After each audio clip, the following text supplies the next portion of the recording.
Hello, welcome to Santa Barbara Forum. I'm your guest host tonight, Mike Williams, and I'm here with Scott Wenz, president of Cars Are Basic. Hi, Scott. Are you ready for another adventure? Well, sure, why not? Let's get the Lone Ranger out there. See if we can make it through the hour without getting in trouble. There you go. So for the benefit of the audience that hasn't heard about this before, or doesn't know who you are, what is Cars Are Basic? How did you come to be? Cars Are Basic was started almost 25 years ago. As of June will be our 25th anniversary, by a number of people that were not movers and shakers in the political spectrum, but were in the business community in Santa Barbara. And they said, we do not like seeing what we see on the streets. If the council has a organization come at them saying, we represent the majority, they will listen to us. So what was the driving incident, if you will, that finally was the last straw that said, okay, we got to do something. We got to get a coalition of folks together and stand up to this? The probably was what they were starting to do with the bicycle paths in Santa Barbara. Mm-hmm. The highest number of bicyclists in the city of Santa Barbara was in 1983. There wasn't a single bicycle path on the streets. They said, okay, if we add bicycle paths, we'll double and triple it. But the minute they started adding the bicycle paths, it screwed up the traffic. And once the traffic became so screwed up, the bicycle numbers dropped and never returned to baseline studies. So the traffic volume over the period of time that you've been here, what kind of growth are we talking about? Probably double. Double? Yeah. I don't know what the traffic pattern is, say, for the 101, because when I came into town, that would have been, 1984, and I was living down in Montecito, so that was south of the lights, so I didn't have to contend with that much. I remember the lights. I'm not sure if we get through town any faster now than we did when the lights under normal conditions. Well, actually, because of the commute traffic has doubled. Sure. And 101, as you well know, is the only commercial route for all the trucks that take goods and services down to LA and Ventura and go north up into San Luis Obispo. So you've got an additional problem there. I was talking with some county folks just today, and they're concerned about the fact that they've discovered that their logistics are all predicated to mobility here on the South Coast, and the recent rains and the subsequent issues that came about, they discovered that they need their stuff up in North County. Now, of course, the emergency planners have been saying that for decades, probably.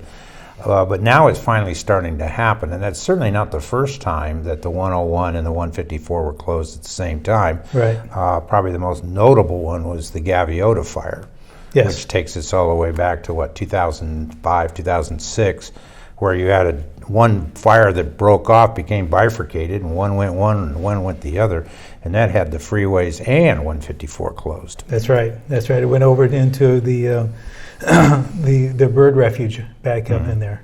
Well, it was compounded too with the freeways being closed and the highways, but also the airport was flooded. So now you're in a what do you do now type of scenario. All of a sudden, all those tabletop drills that have been exercised death over are now real. Right. And you can't fly in and out of the airport, so you can't mobilize your equipment, bring it in, what have you.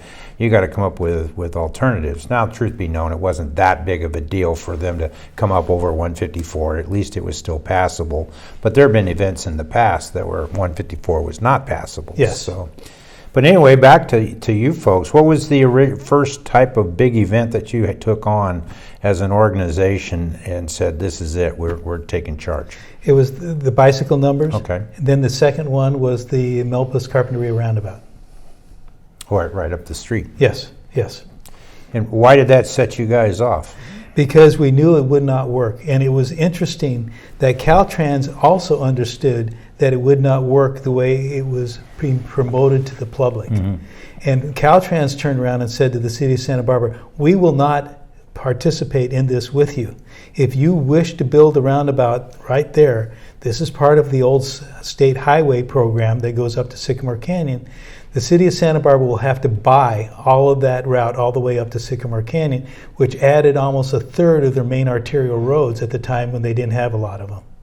So now you have a situation where Caltrans says, we won't build it, we won't design it because we don't think it'll work. And the city had to pay for it. And their reasoning that they didn't think it was going to work was what? Because of the freeway off-ramp. and the increase in traffic that was occurring at that time. Well, it is kind of a unique off-ramp as it is designed today, which Yeah. is not what it was when they started.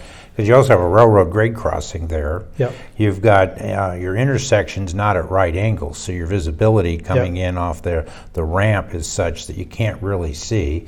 Consequently, they've put in a no right turn on red. Yep. And that's understandable. You have to do that. But then you've got pedestrians darting in and out of all of that. I haven't been through that intersection in years. So tonight I'm down here. I'm trying to get over here to the studio. And how do you get to where you got to go? Now, obviously, I made it, but it's not necessarily the most well laid out. I think the issue for me was lack of space. Yeah. I think if you factor all of this other stuff, it gets to be kind of minutia. And it was intentional. What, the lack of space? That's right. Well, is it because they didn't have any space, or is it, what's the point? Well, to quote a former city councilman, Grant House, attending a transportation committee meeting of the Milpas merchants, he said in an errant thing that he wishes he could take back, we were hoping that people would avoid Milpas Street because of the roundabout, and it would reduce the amount of traffic on Milpas. Now, here's a street that is dependent upon retail traffic coming up and down the street, and a councilman states our intent was to create a situation at Milpas and Carpinteria that would reduce the number of people. So it was a deterrent. Yes, that was the intent. Intentionally designing it in a way that people would say, I'm going to go a different way. Which That's right. Theoretically would put vehicles into residential neighborhoods. Yeah. Which we know to be true. Yep. And I'm not sure that's a good plan. You talk about causing Terrible accidents. plan. Certainly people that are in charge, public works types, they understand all this. You're not telling them anything they don't know. They went to school. They're engineers. They've got traffic engineering backgrounds. There's no big secret to any of this. Certainly the police department. They got guys that have gone to accident reconstruction school. There's a lot of smart people that understand. And yet it doesn't seem to be getting into the equation of execution. Well, part of the problem was the traffic engineer, who's since passed away, was a engineer who belonged to the, I always screw up this, the National Traffic Engineers Association. I forget. Yeah, I don't know the name of it, but okay. yeah. And they had bought in approximately 20 years earlier on a national organization into traffic calming and roundabouts. Okay, and George absolutely bought into this plan. He said, the book says this is how it's going to work. And because the book says, and he started implementing these things. Now, for instance, when the Carpinteria Milpas roundabout crunched down and did not work to expectations, this is before its current traffic load.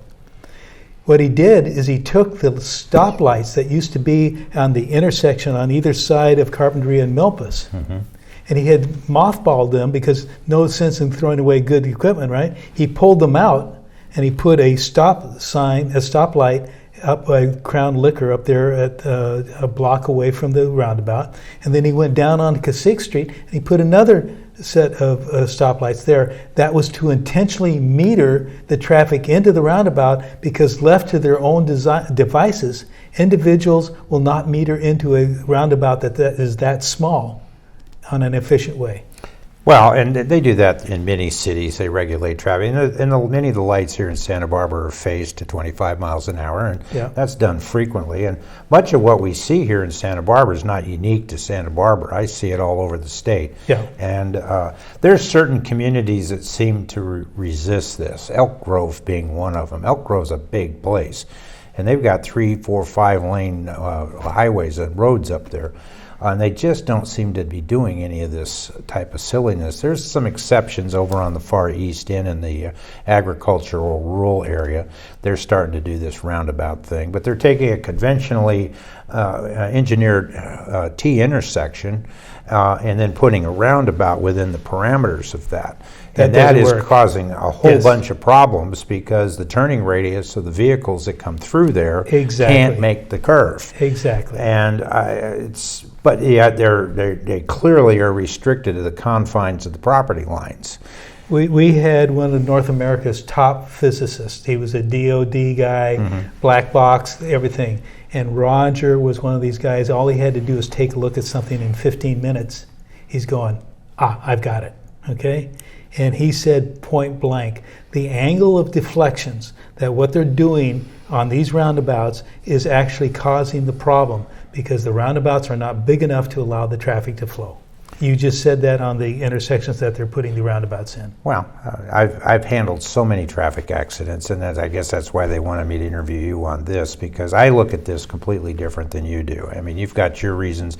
I look at this from accident prevention and people riding bikes, pedestrians, drivers of vehicles, commercial operators, all of those people that their lives are suddenly going to change forever because of many of these design flaws, much of which anyone looking at it could figure out is a problem, and it defies a lot of just human behavior on how we do things and doesn't factor in the realities of intoxicated drivers, people falling asleep, incapacitated drivers, poorly maintained vehicles, vehicles with restricted turning radiuses. I could go on, and then they become traffic collisions. And somebody gets hurt or whatever. Many of the ones I handle are actually fatalities, so that brings in a whole other level of people that want to know who, what, when, where, how, and why. And the prevention aspect gets in there if it involves one of the jurisdictions. And we get into these long, protracted cases that get dissected all the way down to the final sheet of paper in trial.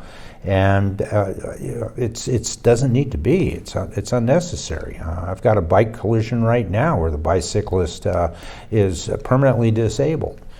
You could argue this person's at fault, that person's at fault, the traffic engineering isn't right, the visibility's poor, the sun was this, they come up with all of that. Sure. But the bottom line is none of it had to happen at all. We're not talking about a high-speed collision with drunks and crazy people and all of that. We're talking about just normal, everyday driving and riding a bike. And I'm sensitive to it because I've been hit on a bike myself. I worked at Foot Patrol for years. I saw more than my share of bicycle accidents out there, including fatals, and then all the insurance defense work. So when I like talking about this with people with different perspectives, the ones you don't get are the ones from the officials that are actually out there driving the stakes and making it happen. Sure. They don't want to get engaged in this, which I understand it. I've been a public employee. You've been in public service. You can't just say whatever you want to say. I understand and respect that. But at the same token, there's professional trade standards, and there's just, what's right. And we all have to drive these roads, regardless of who we are. Well, one of the things that really bothered our opposition was that the first president of Cars Are Basic was a competitive bicyclist, and he belonged to one of the bike clubs. Okay. The first vice president of Cars Are Basic, which was me, as an exercise physiologist, biked every single week, 50 to 70 miles a week, before my body broke down. I can't do that anymore. And so we had the practical experience on the road, and the opposition, you just don't understand. We'll put this painted line on the road and we'll narrow the street down. Well, when you narrow the street down, people become antsy. They don't like the fact that they've had their safety factor taken away for a bicycle lane. We also change the dynamics of the curve. The critical speed of the curve changes. Yes. Visiting today with Scott Wenz. He's the president of Cars Are Basic. I'm Mike Williams, your guest host today, and I love talking about this stuff.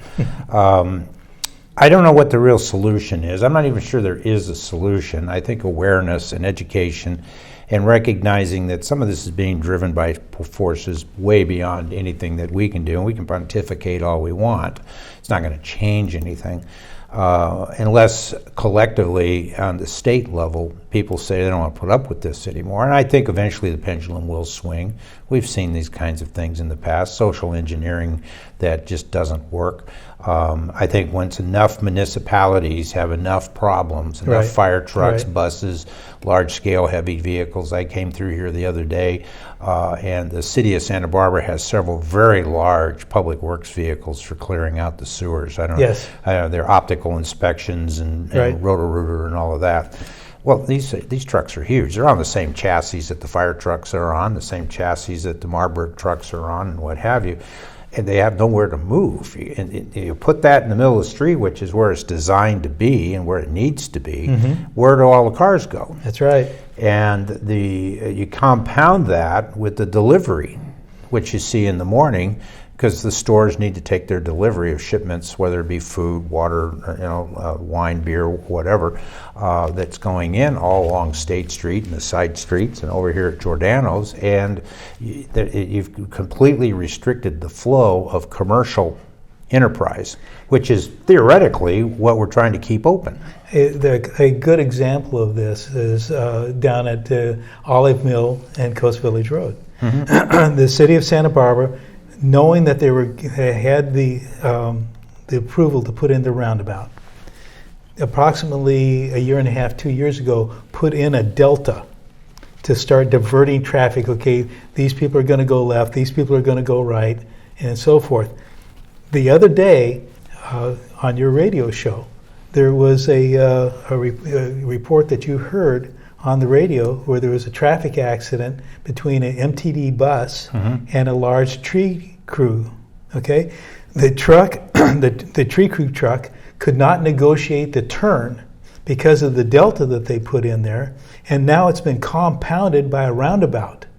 And you just shake your head. You go down. Anybody with any rational point of view could go down and take a look and say, this is going to be a disaster. Give it to 10 or 15 years, and the accident rates are going to rise. Well, fortunately or unfortunately, it's a matter of perspective, I suppose. Most of the decision making in the public arena is based on evidence-based thinking. So when we say, well, it's going to cause accidents, well, what accidents have occurred? Document the accident. Where is the accident? Well, we don't have one yet. Well, then you don't really know if there's going to be an accident. We go down that road of what ifs and whatever. Now let me argue with you on this one. Okay. The Carpinteria Milpas Roundabout had a old traffic accident reporting report. The state of California was working under the old, if there's an accident, call a cop and he'll show up. The Carpinteria Milpas intersection had approximately between 5 and 7 accidents annually. Okay, that was annually at that intersection. They built the roundabout, and the accident rate was now reported if you have a tow-away bodily injury, the new reporting structure. So it's much more confined. Yet the accident rate went up 400% because of the roundabout. The only thing that changed was the roundabout design. Right. And so you go up here on the Sycamore Canyon. They have a roundabout up there that the city of Santa Barbara has intentionally changed from what the city promised cars are basic they would put in there. And it's created a nightmare. And the only way they can get people to drive it with any civility is because they put in curbs that are this tall around the roundabout. So you will intentionally, if you do something wrong, you're going to damage your car. That's the only way they were able to make the Sycamore Canyon roundabout work. Well, to me, when you have to start engineering things to that level and with that kind of intent, there's something wrong. It's fundamentally flawed. Exactly. And certainly the people in the public works world, whether they work for Caltrans or the city or the county or whatever, these guys know all of that. So there's a driving force that's much more important than social. Yeah, than sound engineering practices. Exactly. When I went to Northwestern through the Traffic Institute there, one of the things we had to do is a lot of scale diagramming. And Evanston, Illinois has some really bizarre streets. But they, not unlike Santa Barbara's, were done back in the horse and buggy days. Right. And they ultimately, over time, had asphalt put on them. So the streets in Evanston, much like Santa Barbara's, aren't any wider today than they were back when they were originally put in. And the turning radiuses and all of those kinds of things have been more or less the same. But you look at how cars came into that, whether pedestrians were involved or bicycles. I don't remember much in the way of bicycles in Evanston. It's so blasted cold there in the wind. I don't know. But a lot of walking for sure. But that's a different kind of culture back there too, yes, because you have transit systems that actually function. So, it's frustrating because we can sit here and talk about it from a practical point of view. Other people can talk about it from their own personal experiences, whether they're bikes, pedestrians. I'm sure every walk of people have some form of story to tell. Sure. And yet it continues to happen. Yep. Despite the fact that you could fill a room full of people who don't think this is a good idea, even though they amongst themselves may be adversarial in their points of view, the common denominator is none of them are happy with the way it is, and yet we're going to go do it anyway. Yeah, and that kind of brings me to the concept of what they're doing on State Street. They've shut State Street down. Used to carry 20,000 car trips a day. And the city of Santa Barbara said, we're going to hire a group of people to come in, and they're going to make it work. We're going to reimagine State Street from 1300 block all the way down. And in the same time, the city of Santa Barbara is narrowing the streets that are collateral streets around State Street, which is making traffic more difficult. So you make the traffic downtown more difficult by shutting down the street. Then you narrow streets like Delavina and Chapala and so forth, and it causes more and more congestion. And the question becomes one, is what are these people thinking of? Do they want a retail business atmosphere downtown? Because right now, people are avoiding downtown because they don't like State Street shut off. They don't like the narrowing of Chapala. They don't like the narrowing of Delavina. They don't like the narrowing of Coda. They don't like the narrowing of Salinas that they're getting ready to do. Well, I would imagine there's people who are perfectly content with that, saying, that's wonderful. You don't like it down here, don't come down here. We don't want you here anyway. That's exactly the attitude. You're absolutely right. We had an individual show up to the CAB meeting last week, and he's a dedicated anti-car individual. He doesn't agree with anything, and he openly states it. And I was surprised to see him at the meeting, but our meetings are open. And well, that's okay. And so we said, welcome. And but he's part of that group that says the automobile has to go. And part of that group came out of the 1960s, where everybody was pollution issue and the oil and all the rest of the stuff. Well, technology has solved that. Technology, CARB,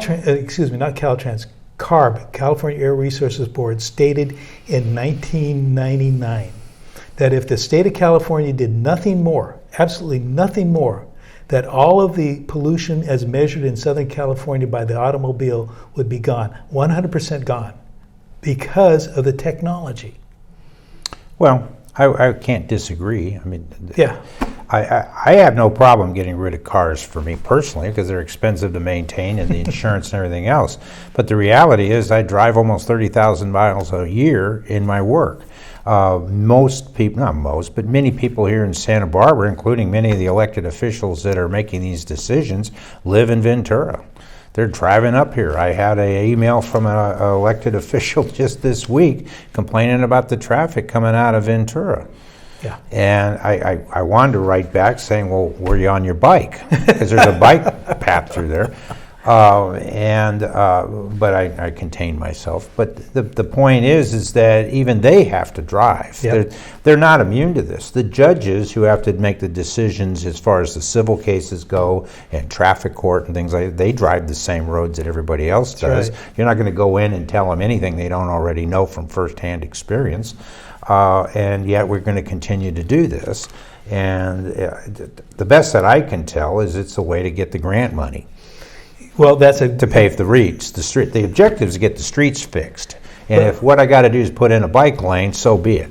I think it's more to the point of not fixing the streets, because the streets have to be fixed. Sure. I think it's more to the point of getting grant money to support an ever-growing civil service. Well, I could argue about that, because the grants, the time and the money, you've got to have a pretty good sized grant before you can start hiring staff. And the state has gotten wise to that themselves. Now, of course, it depends on where you get your money from, whether it's coming from federal funding or state funding or a collaborative of some sort, or there's all kinds of different grants. But and you've already got staff, and you can't commingle. So there's so many rules with the grants. But at the end of the day, you get the street repaved. Yeah. But the criteria for the grant is you're doing something to help mitigate pollution, or you're helping mitigate your car count, or whatever the paragraph is that you're putting in the blank as to why you want the money. Right. And therefore you got to put in a bike lane. And I think, nobody's ever going to ride in the bike lane, or you're going to have 1 or 2 bikes in there. If you pencil this thing out, it's costing millions of dollars for one bike to ride down the road. That doesn't make any sense. And yet we're going to go do it because it's cheaper to have the state pay to fix our road than taking our own internal public works funds. The city of Goleta just voted 2 months ago to narrow Old Town Hollister from Fairview out to 217. Okay, they're going to narrow it down to 2 lanes and put in bike paths. They're going to add 25 new parking spaces. Now, you're going, okay, how much money are they getting? Well, they're getting over $1 million for approximately 5 blocks. So they're adding 25 parking spaces for approximately $250,000 a space. They never did the promise. The Goleta Council promised this organization, when we talked before them, that they would do a bike count to find out what the baseline was on Hollister. Well, we had already done that baseline study approximately 4 months earlier. Sure. And we found 14 bicyclists from 7 to 9 in the morning. We had them. If the city of Goleta came back and said, oh, we have 30, 40 bicyclists from 7 to 9 in the morning, we happen to have a business that has a camera that looks right on Hollister. Right. We could prove them wrong. So they refused to do it. They refused to do what they promised the citizens to do. How much of this do you think is being driven by litigation, or the fear of litigation? Because the big term right now is equity. Yeah. You can't go anywhere in state and federal government and not hear the word equity. They can't define what equity really is, but they can tell you that they got to have it. And I know that for a fact because I have talked to some of the equity officers from Sacramento and point blank asked them, I said, in your meetings, when you make these decisions and when you talk about compliance and all those things that have to be dealt with, and you refer to equity, what is the definition of equity? What is it that you feel is inclusive to whatever? Equity of access is another aspect of it. I wrote about it in the Tragedy of the Commons, the EMS book that I wrote about the equity of access. Everybody gets the same level of access to public services. Right. And that sounds great. It's wonderful in civics class and what have you, but in practical application, what does that really mean? And no one has an answer. And it's all subject to interpretation. Now, equity of access to the public streets. Well, I would argue that if you took all your friends that have collection cars and you wanted to do a parade down Hollister or some sort of event, you would need a permit to do that. Right. Technically, and I realize people will do it, but you technically need, because it's a private exposition. It's something that's not related to commerce and going from point A to point B. It's a special event. But you don't need that for many of the bike events, that you can just get all your bike friends and go out and do what you want to do. Yep. Even though, technically, a permit would be required. Now, I realize the large events, they do get permits and they get police support and all of that, and that's fine. That's what it should be. But at what point is public funding being used to support entertainment as opposed to supporting transportation? How many people riding up and down Hollister, for example, are actually going to work or going to school or going to the store or going to the bank or interacting in some way in a commerce as opposed to doing their 50-mile workout every day? Nothing wrong with doing that either, but that's using public funds. Now, you could come back and say, well, what about all you guys with your fancy cars parading around looking cool? I mean, I realize, but that gets to the equity aspect. Three mayors ago in the city of Santa Barbara, one of our board directors walked up to the city council and said, Madam Mayor, we noticed that you drive your car and you park at the city parking spot for the mayor every single day that you're here in City Hall. Why aren't you doing the things you're talking about? Why aren't you biking from your house on the Mesa? Why aren't you using buses? And she exploded. And she said, the city council business is too important to give up my automobile. Point blank, she blew herself right out of the water. They're vehicle costs are also reimbursed. That's right. So they don't care what the cost of gasoline is, wear and tear on the car. They're turning in an expense report. State employees, the same way. I go up to Sacramento, I turn in a receipt, and they pay me back for my fuel. They don't care that they've driven the costs up to astronomical levels. Sure. It doesn't matter. It's not their money. Yeah. For Mr. and Mrs. Cleaver, they go, wait a minute, this isn't going to make it. And so you become void. And yet, at the same token, to their defense, they don't have time to be riding their bikes to all these meetings. They got to be everywhere. It's like the folks that use private airplanes to fly up and down California. Their defense, and that's a good one, and I agree with you. What makes it any different in quote, equity for a person to have to ride a bicycle from San Roque into Santa Barbara to work when they could do the same ride in 10 to 15 minutes?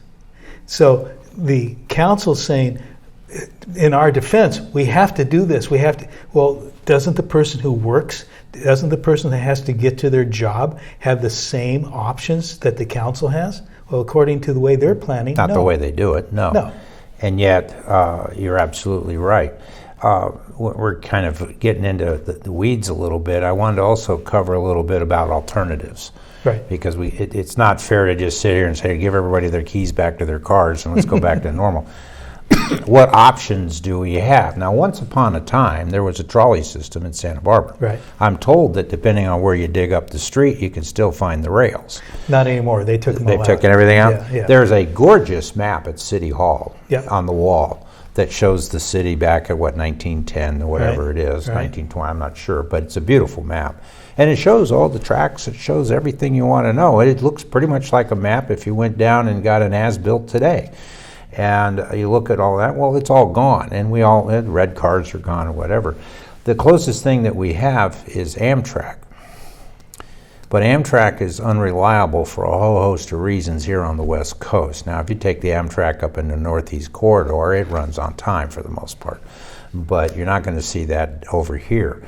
I had an event in San Diego, and I sent 15 of my people to San Diego, and I put them on the train out here in Santa Barbara, went and got lunch, drove all the way to San Diego and picked them up. And I had to wait to get them. I'm glad you mentioned that. Because our attorney that was suing the city of Santa Barbara, Waddell, he had a trip to San Diego. He used that, and it took him almost 3 hours longer to get down to San Diego and 3 hours longer to get back to Santa Barbara than it would have if he'd driven a car. Sure. And this is a route that has been around for passenger service before the 1900s. Yep. It terminated here in Santa Barbara, and then they brought that in 1890, something like that. They extended it up along the coast, but and right now I don't think you can get to San Diego by the train anyway, because down the south of San Clemente they've been having erosion problems. The tracks are literally right along the cliff there. And so I'm not bashing Amtrak. I'm just pointing out that I'm a big train buff. I've been all over Europe on trains. I've been all over the western United States on trains. I think trains are great. I have no problem with them, but they got to be on time. And they got to have some level of reliability to them. And they don't have that. Can I jump in here on a local level? Of course. Okay. MTD is supposed to be the equivalent of equity, supplying transportation throughout South County, to Goleta, to Carpinteria, and so forth. In 2017, just as the recession was coming out, the city of Santa Barbara got MTD to buy 14 all-electric buses to work as shuttles in downtown Santa Barbara. They were put on the streets in 2018. 2018 to 2019, they brand new buses. Everybody was happy with them. Oh, look how wonderful they are. They lost 18% ridership in 2 years. Because of electric buses? They were electric buses. They did everything environmentally that they were supposed to do. Right. This was the big promotion by MTD and the city of Santa Barbara, and the people said, no, we're not going to do it. We're going back to our cars. Well, they want their freedom. Yes. It's one of the cultural issues. And that's one of the reasons some of this stuff will never work, because the culture is freedom through your car. Your car is an extension of your body, in California anyway. And if we lived in the Midwest and Chicago and Detroit and all the places that have rap, even Sacramento for that matter, Sacramento and the Bay Area, depending on where you live, all through the Bay Area with BART has been there forever. But in Los Angeles, they build in a rapid transit, well, rapid transit's the wrong word, metropolitan transit, whatever. But they don't take it to the airport. Well, now who in the world has an international airport and not have the trains go to the airport? Sure. That doesn't make any sense. Up there in Goleta, the Amtrak's facility there, there's no transportation hub there. There's no taxis, there's no cars, there's no buses, there's no nothing. So if you get off there and you're from out of town, how do you get to wherever it is you're going to go? Well, you see, and this goes back to what I was saying about MTD and the people ignoring what was going on. MTD promoted for almost a decade what was called last mile. So people that would come into Santa Barbara on the train, okay, the workers, they were trying to get workers to come in from Ventura and Simi and so forth on the train, and they would have, quote, the last mile. The MTD had shuttle buses going all over town, and the workers ignored it. They just did not use it. Well, there has to be some discipline. I mean, I understand the argument, and I understand what trains on time can do. And how far you can travel that way. But if you're a working person and your day starts at 8 o'clock, your boss isn't going to accept, well, the trains were late, or this was late, or that was late, or that isn't going to, including the people that drive the buses, wherever they may live. Yeah. You're going to tell your supervisor, because those guys are standing there with a clock making sure you're on your route and you're on time, and making sure you don't miss your pickups and what have you. But you can't get to work because of the transportation flaws. It's just, it doesn't work. Common sense needs to apply here somehow, some way. And I think the political side of this has trumped everything in the other side. There's no balance. You talk about equity. Where's the equity of the project or the process? It's all about the process anyway. Where's that equity? And as equity is going to be defined by the least common denominator, we're going to get it so that everybody's the same because of their inabilities, not because of their abilities, whether it be systems, people, projects. Very good point. Very good point. So if that's it, I had a federal official explain to me that equity, picture a wall, a 6-foot wall, and behind the wall are 3 people. One of them can see over the wall, one of them is at the same height of the wall, and the other one is half the height of the wall. Now, how do you deal with that? Now, most people listening to this, you pick the short guy up, put him up on your shoulder, you cut a hole in, lower the height of the wall, get a ladder, put in a deck, all those. No, that's not what you do. You break the legs of the guy that can see over the wall so that none of the people can see over the wall. This is a full-time paid GS 13, 14 level guy that flew out here from Washington, D.C. that told me that. And he was as serious as that coffee cup. Oh, my Dead serious. Oh, my goodness. And how do you argue with that? You don't. You don't argue with it because it's so insane, there is no argument. But this country was built on being exceptions. That's right. Making things happen, figuring out a way, making it better. Figure out how you can help the little guy up on your shoulder so that they can all see over the wall, or take turns, or whatever the case may be. But no, that's not how we're going to do it. And if we're going to do that in everything in our society, this isn't going to look good at the end. And I'm not making that up. No. The United States will easily become a second-class nation, and if it continues too much longer, it'll become a third-world nation based upon that concept. If that's what our definition of equity is. Yeah. Now, we all know many people that will never put up with that. It's just their nature. It's not their character. It's not in their DNA. They will always strive to be better. They will always strive to improve. They will continue their education. They will pump more weight. They'll ride their bikes farther. Right. Whatever the case may be, they're going to always be that way. It's their nature. Yep. And you're not going to defy that. And yet you're going to put all these obstacles. They'll figure a way to get around the obstacle. They'll either not use it, they'll go another way, and you see that in traffic patterns. And my answer to that is that the people that really are achievers, that want to do that, are leaving the state of California. We lost, 350,000 people. And it's getting worse. The achievers don't want to deal with equity, and they're going to states where they can achieve.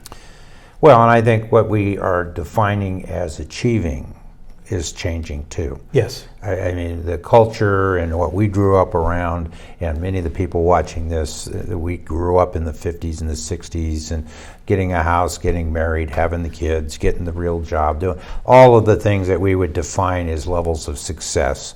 That's changing. Yep. And that's not necessarily a bad thing. Maybe the folks today are looking at how we came up and said, I'm not sure I want to follow that road. There's some bumps in it.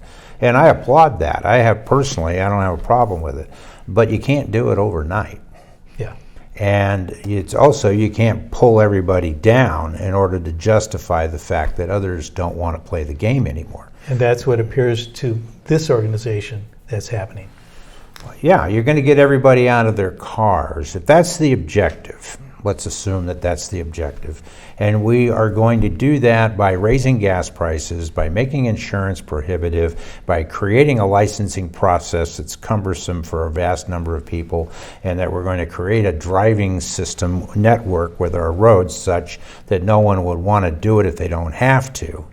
And divert them in some other way. Okay, well, if that's what the objective is, be honest about it. Tell everybody that, and get them to get on your plan, and then put something in there to replace what you're trying to take away. Yeah.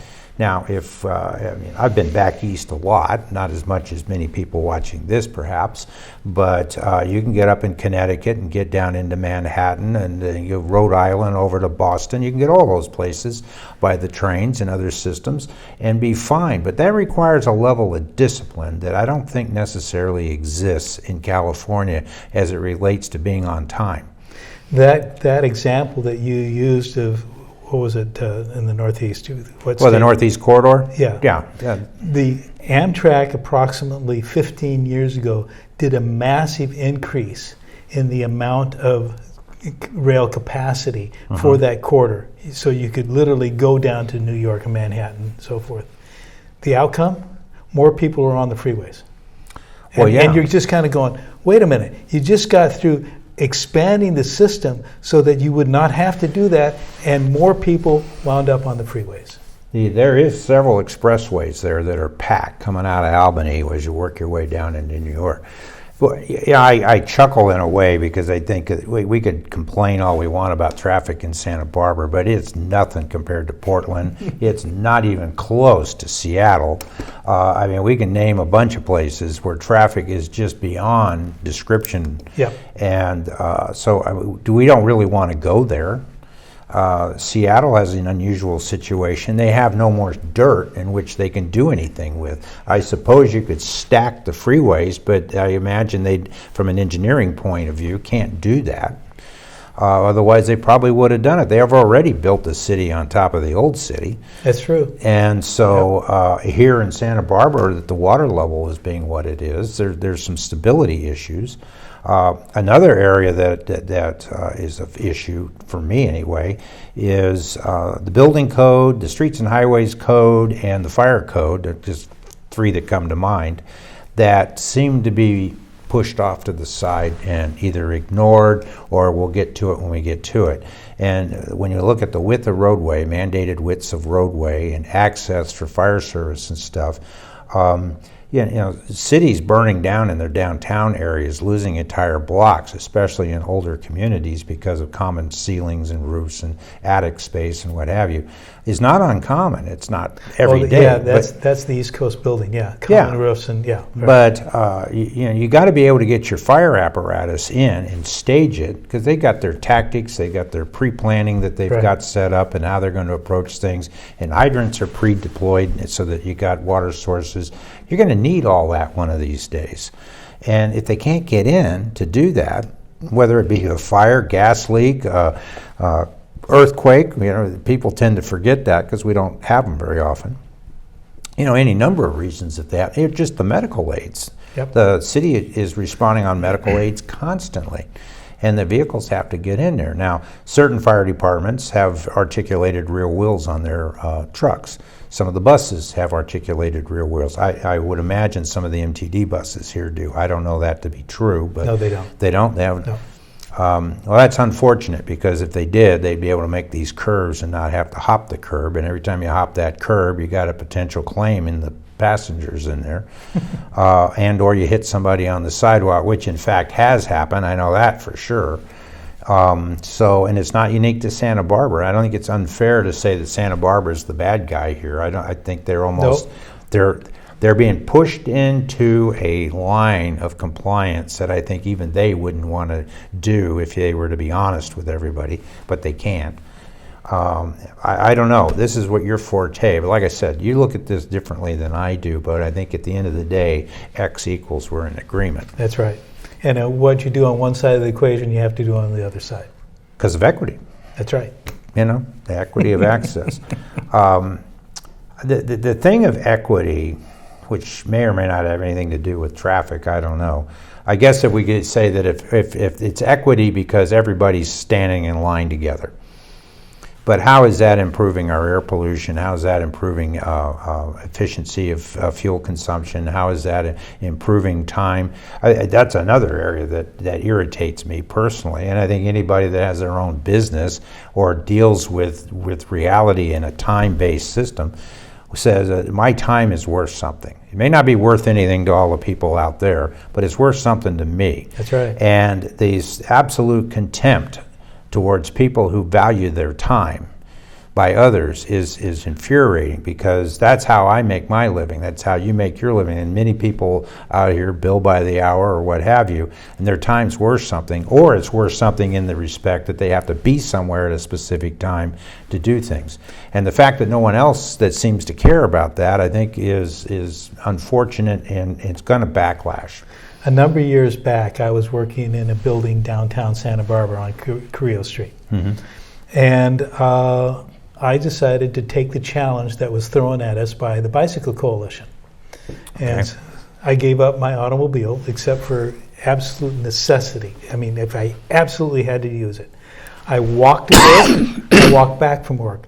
I walked from work to get groceries. I walked the groceries back to the house. I did everything possible I could not to use my automobile. My level of productivity sank to such a low level that it was actually costing me money, and I could no longer do it. And therefore, I had to go back to using the car, because it was unreasonable and irrational to assume that I would take a loss in my personal lifestyle for the automobile. Yeah, I understand that there's other issues involved economically and environmentally and long-term planning for the society in general that needs to be addressed. And clearly, how we do transportation is one of them. But we've been arguing about transportation for a couple hundred years, easy. Yeah. And that's not changed. I'm not sure that if we stopped every single car in California, let's just say that we're suddenly in the Xanadu that some of these folks are striving for, and there is no vehicle traffic in California except, say, electric vehicles or whatever, would that in reality make any difference in the global environmental efforts that are going on in reality? And the answer that I keep getting told by the experts is no. Well, and I would tend to agree with that. NOAA had a very good series on volcanoes, Mm-hmm. and this is almost 20 years ago now when CAB was first formed.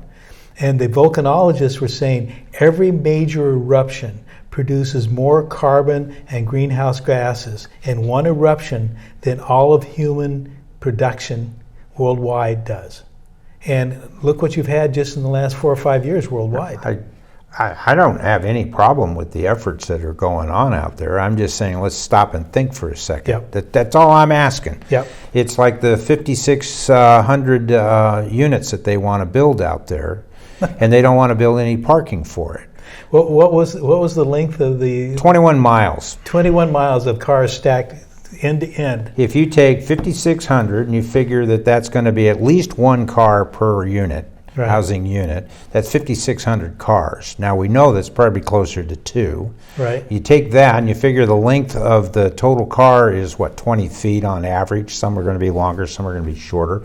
So you take 20 feet and you multiply that by 2 cars per unit, and you hang that out, it comes to over 21 miles of cars. That's farther than it is from where I'm sitting now to my house on top of San Marcos Pass. And I'm not making this up. This isn't my math. So you got 21 miles worth of cars. Say it's only 10 miles. Say the whole thing's just this gross, extravagant exaggeration, even if it's only 10 miles cars.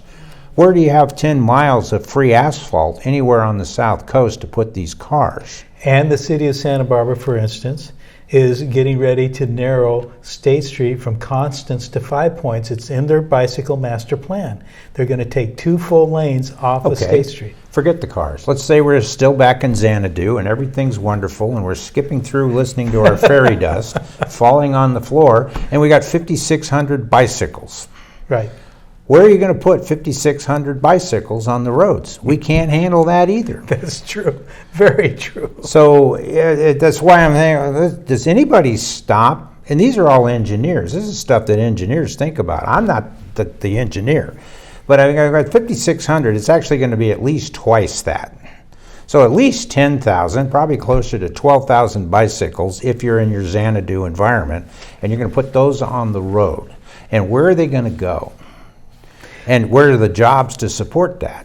One of the comments that was made by a supervisor that, things have changed in the last 2 years and we're going to e-bikes and the people are going to be riding around on motorcycles that are electric driven. Okay, that's great. There's nothing wrong with that. But if I go over to the county administration building and I walk in the back of the parking lot, how many bicycles do I see? 10. How many personal assigned parking stalls are there in the back? Oh, tons. Yeah. There has to be at least 40, 50 stalls back there. Oh, yeah. So, and I'm not belittling or berating that. Yeah. I'm just saying, come on, people, let's get real, let's get honest. And I think that's where this stuff gets so frustrating, is because there's no honesty in the commentary about it. And if you just sat there and say, look, ladies and gentlemen, here is a problem that we have to take care of.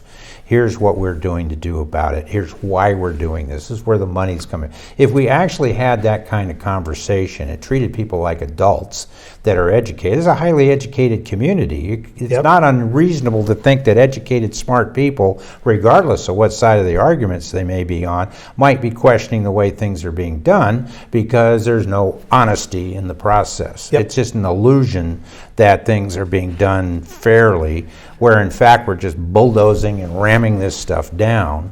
And people are saying, whoa, time out. Where are you going to put 5,600 bicycles? Yeah.